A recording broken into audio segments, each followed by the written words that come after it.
J'ai découvert Camille via les réseaux sociaux, par hasard, il y a quelques mois déjà. C'est lorsque j'étais enceinte de ma fille Charlie. Je cherchais des informations sur la période postnatale en particulier et je cherchais aussi à découvrir le côté un peu plus sacré de la maternité. Je suis tombée par hasard sur son site Maternité Sacrée. Sur son site internet, quand on veut connaître Camille, on peut lire que c'est une maman de 2 enfants que j'ai eu la chance de rencontrer. Zoé, qui va faire 7 ans, et Flavie, qui va avoir 4 ans. Camille, c'est une personne bien outillée. Elle fait des massages pour enfants. Elle est spécialiste du placenta, naturopathe, accompagnante à la naissance, doula postnatale, maître Reiki. Elle a fait de la programmation en neurolinguistique aussi. J'ai eu envie de mettre en lumière sa transformation de femme, la naissance de Maternité Sacrée, et de vous la présenter. C'est une personne qui a à cœur de donner, qui est remplie d'amour, et c'est en toute humilité qu'elle nous accueille chez elle, à Saint-Jérôme.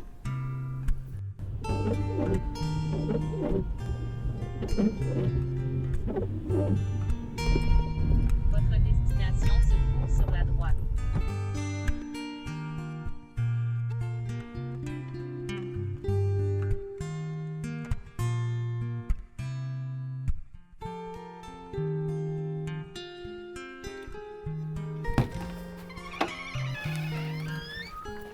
Allô? Allô? Salut! Ça va? Oui, ça va toi? C'est bien beau chez toi. Merci. Merci de nous accueillir.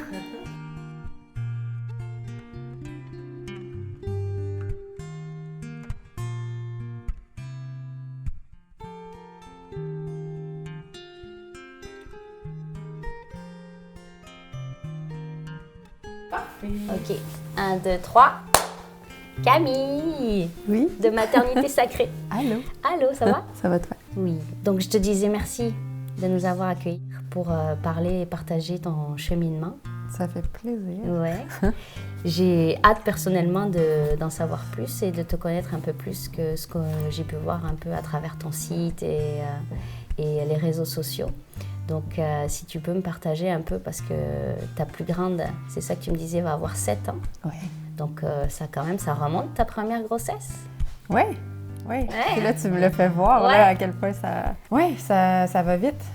7 ans aussi qu'on est dans les Laurentides. 7 ans que j'ai changé complètement de profession, de milieu, Fait que tout a changé dans les 7 dernières années. Puis ça a été une lente évolution Ok. de maman. Ouais. Puis Flavie qui est arrivée... qu'on entend? Flavie qui est arrivée il y a 3 ans et demi. Zoé a eu la brillante idée de demander une collation à sa maman. J'en ai profité pour en apprendre un peu plus sur la cuisine ayurvédique que Camille propose comme formation aux doulas postnatales, mais aussi aux mamans qui veulent en apprendre plus directement sur son site internet, comme je l'ai fait quand j'étais enceinte. Une des raisons qui pousse Camille à partager cet art de vivre, c'est que c'est une science qui se base sur les 5 éléments, la terre, l'eau, l'air, le feu, l'éther, et qui prend en compte autant le corps, les émotions et l'âme. Camille initie ainsi les nouvelles mamans à rééquilibrer leur dosha qui se déséquilibre tout naturellement avec l'accouchement. C'est quoi la place que ça a pour toi quotidiennement en fait, l'Ayurveda? Pourquoi tu t'es tournée vers ça? Ah, parce que ça fait tellement de sens. C'est la vieille médecine de l'Inde. Ça date de plus de 5000 ans que c'est une première médecine.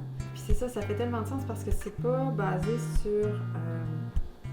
sur les maladies, sur les pathologies, sur comment les soigner. C'est les saines habitudes de vie pour s'éviter ces maladies. Tu vas aller dehors, Sophie? Tiens, tu veux que je t'ouvre? Allez, vas-y, go!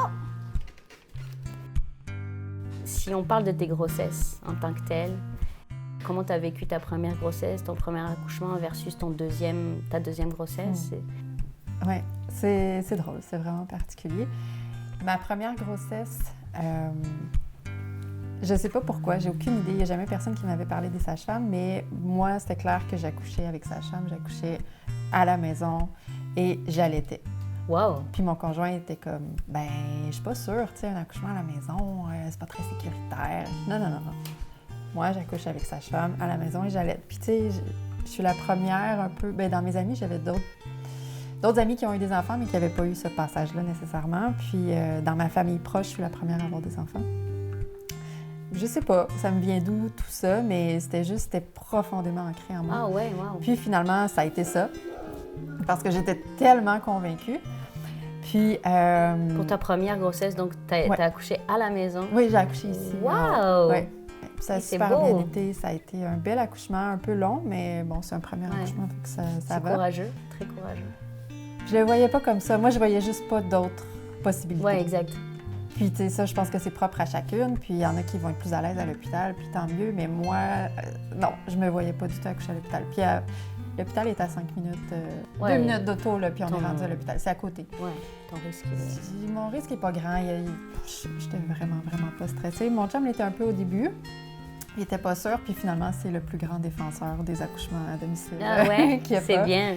Comme, c'est merveilleux, tu restes chez toi après, ouais. tu t'as pas...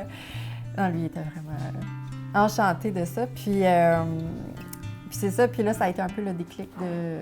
Je m'en vais faire une formation d'accompagnante à la naissance, puis je deviens marraine d'allaitement, puis je me suis un peu... Après ta première grossesse? Oui, garochée dans tous les sens possibles. Puis là, avec ma formation d'accompagnante à la naissance, je me disais, tu sais, j'ai eu un bel accouchement, puis je suis fière de moi, puis je savais ce que je faisais, puis je me disais, tu sais, si j'en ai un autre, ben c'est correct, là. Puis j'ai eu un autre accouchement, puis ça a été encore merveilleux, ça a été plus court, ça a été encore en haut dans ma chambre, tout est parfait. C'est beau. Mais d'un accouchement à l'autre, je me suis rendu compte que non, j'avais aucune idée, tu sais, parce que c'est jamais pareil. Ça sera jamais pareil. Mais c'est drôle, cette transition-là qu'il y a eu en moi j'avais l'impression de connaître ça, les accouchements. Puis en vivant un autre, puis en me rendant compte que même pour un accouchement qui est sensiblement pareil, tout est différent. Ouais. Ça a vraiment été spécial, cette révélation-là que j'ai eue, que non, au final, beaucoup d'humilité que ça m'a apporté. Au final, je sais rien, puis c'est correct comme ça. Ouais. Puis, on a une vie pour puis chaque accouchement est unique, oui, finalement. Oui, vraiment. C'est beau de transmettre ça parce que, tu sais, moi, mon premier, c'était à l'inverse, c'était j'accouche à l'hôpital et il n'y a pas d'autre option. Puis mon deuxième, j'ai accouché à domicile dans ma salle de bain.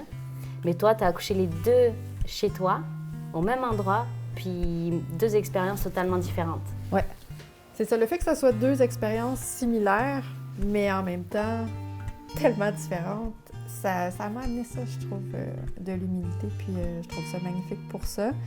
Puis sinon, ma première grossesse, je connaissais moins de choses, puis je flattais pas mon ventre, puis je parlais pas à mon bébé parce que j'étais un petit peu, je vais dire déconnectée, mais c'est pas ça, je la désirais vraiment beaucoup, Zoé, ouais. Puis, mais je sais pas, j'avais pas appris tout ça, là, l'autonomie, puis le fait que les enfants, ils ressentent ce qu'on ressent. Puis j'ai eu des commentaires de sage-femme qui étaient un peu « Oh mon Dieu, est-ce qu'elle est désirée? » Oui, elle est désirée, mais j'ai quand même vécu ma deuxième grossesse totalement différemment parce que justement, j'avais ces notions-là qui étaient un peu plus techniques, mais en même temps, ça m'a permis de peut-être connecter un peu plus avec Flavie in utero, en me laissant...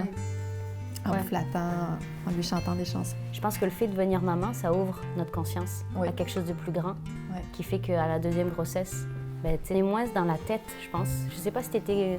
Est-ce que tu es une personne qui vivait quand même dans ta tête pour ta première grossesse ou... Ah, j'ai beaucoup des deux. T'as des deux? Oui, j'ai beaucoup des deux parce que je suis quelqu'un qui a beaucoup d'air en elle, beaucoup d'éléments air, fait que je suis très dans l'intellectuel, dans les idées qui vont vite, dans la parole qui n'a pas tout le temps de suivre.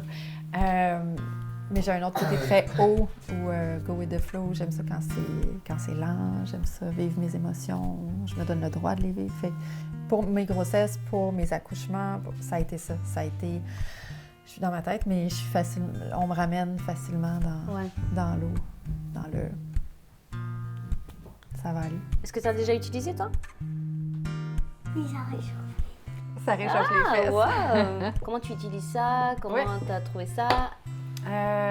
Comment j'ai trouvé ça? J'en ai entendu parler sur les réseaux sociaux, comme beaucoup de choses. Ben, je me suis dit que j'allais l'essayer parce que, pour mes règles principalement. Donc, Vas-y. ça ici. Ça ici, c'est un bain vaginal. C'est un bain vapeur. Il y a plein de noms qu'on peut utiliser. Yoni Steam, Oh, Unisteam. ouais, qui en circule anglais. beaucoup en Mhm. anglais. Sinon, sauna vaginal, bain de vapeur vaginal. Ouais. Bon, plein de noms différents pour ça. La boîte, elle est pas essentielle, mais moi, je voulais me gâter, m'acheter quelque chose de chouette. Je connais beaucoup de conjoints qui le fabriquent pour, Ouais, ouais. Voilà. pour leurs copines. Je trouve ça bien.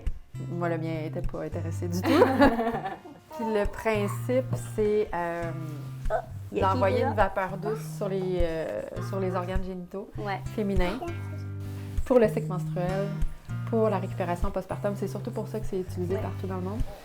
Puis ça fait du bien, une reconnexion avec sa féminité aussi. Moi, je l'ai utilisé pour des problématiques menstruelles, puis ça a été magnifique. Je connais des femmes qui l'ont utilisé en fertilité, ça a été super. Donc, c'est pas quelque chose de miraculeux, c'est pas une panacée, mais ça peut vraiment aider. Ouais, ça aide. Ouais. Ça réchauffe. Ça te réchauffe? Ça réchauffe pour toute la vie. Pour Pour toute la vie, ouais. Puis, tu es spécialisée en postpartum. Oui. Est-ce que c'est ta première grossesse ou ta deuxième qui a influencé ton cheminement professionnel d'accompagner les femmes plus dans cette période spécifique de transition, de retour à la maison? C'est entre les deux. OK. Parce qu'avec Zoé, avec Zoé, c'était pas de sa faute, ça, mais j'ai fait un épuisement maternel quand Zoé avait, je vais dire 16 mois. Elle a été hospitalisée pour une infection urinaire pendant 4 ou 5 jours. Puis j'avais une garderie à la maison. Je m'occupais de 7 enfants, 6 plus ma fille, donc 7 enfants en bas de 5 ans. Donc j'avais plusieurs bébés à ce moment-là, ou des tout petits, là, 18 mois. Déjà ça, c'était beaucoup. Je l'allaitais aux 2 heures jour et nuit. Mm-hmm. Puis là, à 16 mois, elle s'est tapée une hospitalisation. Puis les médecins ne savaient pas qu'est-ce qu'elle avait, puis ils essayaient de faire plein de tests. Ça a pris presque 4 jours avant qu'ils réussissent à la mettre sous antibiotiques. Fait que ces 4 jours-là, ça a été du stress de on réveille mon bébé aux heures pour ses signes vitaux, etc. Puis où je pouvais pas faire de peau à peau, fait qu'elle était dans le petit lit, puis elle pleurait, puis j'étais à côté, complètement déchirée. Il y a eu des médecins super alarmistes qui m'ont dit elle a probablement ci, probablement ça. À partir de là, j'ai fait un burn-in. J'ai accumulé, je me suis lancée dans les projets, j'ai suivi des formations. Je suis quelqu'un de passionné puis qui a de l'énergie. Fait que j'en ai pris. Puis au moment de l'hospitalisation, à partir de là, j'ai fait ça a été un gros crash. Dire que son hospitalisation, ça a été une espèce de prise de conscience parce que je me suis ramassée fatiguée. Puis là, je me suis rendu compte que j'étais complètement toute seule. Puis que ça faisait longtemps que j'étais toute seule, mais que là, à ce moment-ci, je le réalisais. J'avais zéro support, je faisais tout. Puis je me mettais moi-même beaucoup de pression aussi sur les épaules. Tu sais, j'ai voulu faire... j'ai allaité longtemps, puis souvent. J'ai voulu faire Montessori, j'ai voulu faire du portage, j'ai voulu faire la DME, j'ai voulu faire le langage des signes, j'ai tout fait ça. Puis ça a super bien été parce que, j'ai de l'énergie, je suis Pour passionnée. ton premier bébé, en plus. Ouais. Ouais. Mais, c'est ça, je me suis brûlée avec ça. J'ai vraiment fait un burn-in. Est-ce que tu as fait comme un j'ai déni tombé. de toi, tu penses? C'était quoi intrinsèquement qui te poussait à tout donner pour ta fille, finalement? Ouais. Parce que c'est une belle preuve d'amour, déjà, pour ta fille. Mais qu'est-ce qui te motivait comme ça? Parce qu'au cap des 1 an, tu aurais pu déjà te dire, tu sais, c'est terminé, je veux plus t'allaiter la nuit.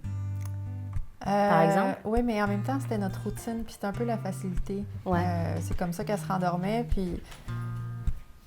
Tu sais, oui, à quelque part, c'est bien pour l'enfant, puis ça peut devenir un mauvais pli aussi, si c'est vraiment ça seulement qui fait en sorte qu'elle puisse se rendormir, puis c'est ce qui nous est arrivé.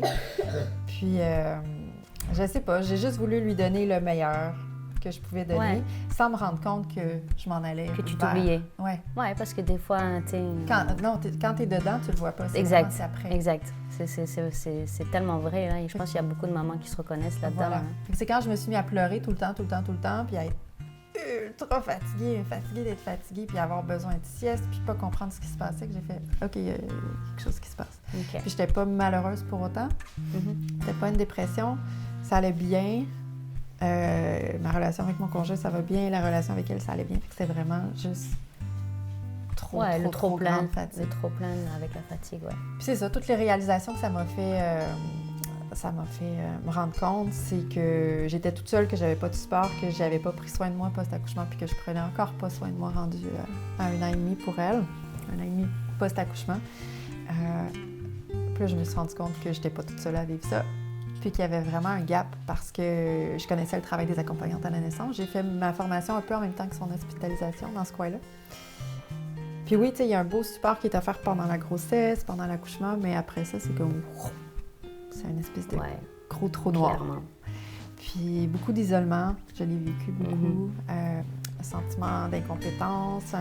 Sur les réseaux sociaux, tu essaies d'aller trouver de l'aide, d'avoir de la compagnie, des ressources, puis c'est jamais clair, les gens disent pas la même chose, on voit pas la vraie réalité des gens. J'ai mis tout ça là, je dis OK, c'est là que je m'en vais. Puis ça a été super clair à partir de ce moment-là, puis c'est drôle parce qu'au niveau de la business, avant, oui, ça a toujours fonctionné. J'avais des clientes un peu. À partir du moment où vraiment ça s'est précisé, là, les portes se sont ouvertes. C'est parti en fou. Ouais. Tu as répondu à un besoin clairement existant. Une communauté aussi. Tu as quand même bâti une communauté. C'est vraiment une période de transition, de transformation puissante, bouleversante, physiquement, émotionnellement.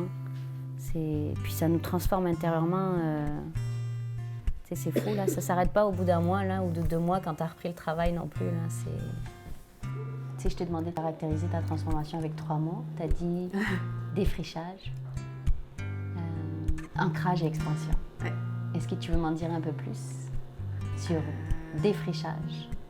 Le défrichage, en fait, ça a été la grosse recherche de soi par laquelle je suis passée. Ça a été les remises en question de tout ce qui était ma vie jusqu'à maintenant. Fait que ça a été du gros défrichage pour moi. Je me suis rasé la tête à un certain moment. J'ai dit non à plein d'amitiés, de connaissances.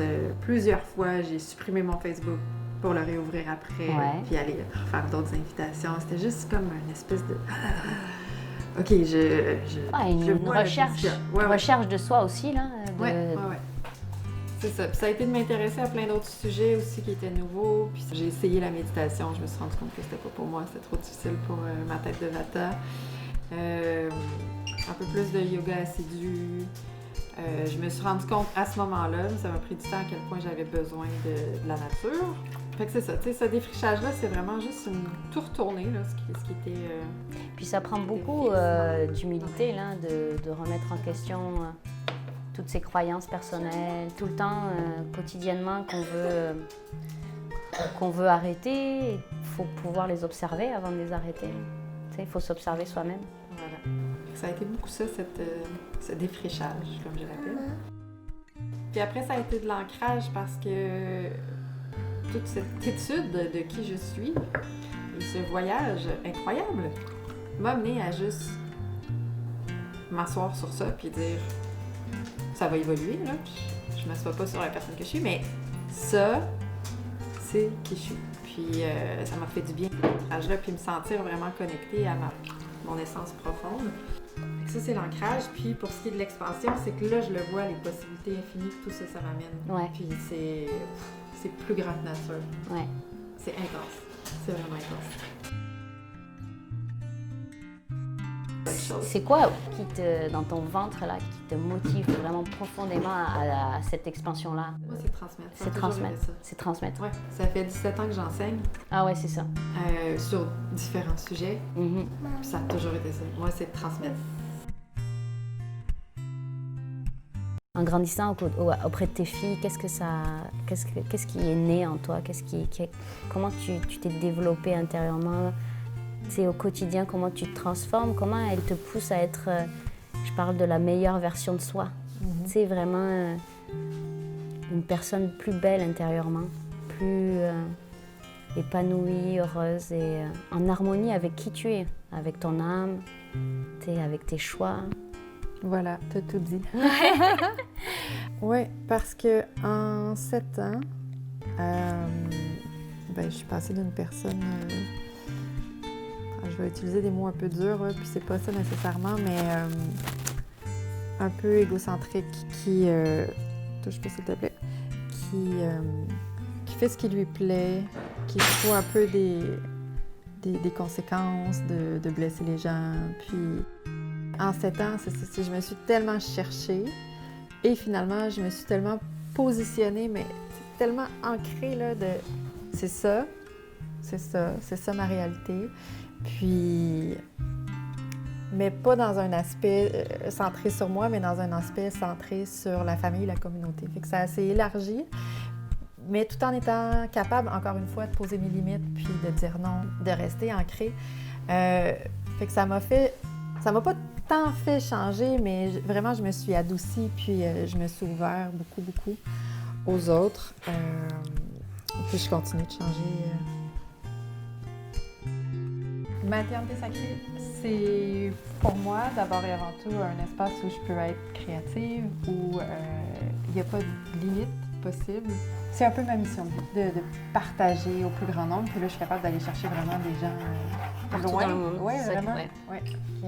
C'est chouette. Puis je veux éveiller les consciences par rapport au repos qui est nécessaire en fait en postpartum. Puis les valeurs de maternité sacrée. Il y en a beaucoup. Ça s'inspire de moi, de ma personne, parce que j'infuse tout ça à l'intérieur de mon entreprise, mais beaucoup de douceur, beaucoup d'empathie, d'écoute. Parce que les femmes n'ont pas toujours un espace pour être. C'est très vrai, c'est très... Sans jugement. Oui, sans jugement. Ouais. Je les invite à être vulnérables, à se laisser aller, à se déposer. Je vise à créer un safe place. Une maternité sacrée, c'est aussi... c'est un espace de sororité, un safe place pour les femmes en ligne. C'est beaucoup de partage pour inspirer les mamans dans leur quotidien. C'est aussi la formation de beaucoup de doula postnatale chaque année. Je tiens 2 cohortes annuelles. Aussi prochainement, une formation en pratique rituelle élémentaire. Puis mes cercles maternité sacrée, j'ai hâte de lancer. Puis ça va être un accompagnement pour 1 an. Puis ça va se lancer 1 fois par année. Ouais, j'ai vu, c'est super. Mais je te souhaite en tout cas plein de réussite. Merci. Beaucoup de douceur, beaucoup d'amour. Comme l'ambiance dans ta maison, qui est bien sereine et c'est très gentil de nous avoir invités. Je peux te faire un hug? Ah oui! Merci beaucoup. Quand j'entends Camille me parler de son épuisement maternel, je réalise à quel point cette période postnatale vient nous chercher profondément. On a porté un bébé pendant 9 mois. On a fait un don de notre corps pour accueillir cette nouvelle âme sur Terre. Je crois que c'est tout naturel d'être dans ce prolongement du don de soi. Quels que soient nos choix, je sais qu'on souhaite le meilleur à chaque instant pour nos enfants. Alors on ne peut pas nier ce déchirement que l'on peut ressentir parfois. Oui, je le reçois, je ressens ce déchirement entre me choisir ou répondre aux besoins de mon enfant, entre ranger, le ménage, les repas ou me reposer. Je pense qu'on est vraiment très dur avec nous-mêmes. Toutes ces étiquettes qui représentent la bonne mère. Cette bonne mère, elle n'existe pas. Je pense que chacune d'entre nous est parfaite à sa manière. Ce que je retiens de mon échange avec Camille, c'est cette envie de partage, cette envie de transmettre son expérience, cette envie d'instaurer un endroit sécuritaire, a safe place, comme elle parle si bien. Cette envie d'instaurer un endroit sacré, une maternité sacrée, où la maman peut complètement s'abandonner, sans être jugée par ses choix. Être soi-même, être mère, tout simplement.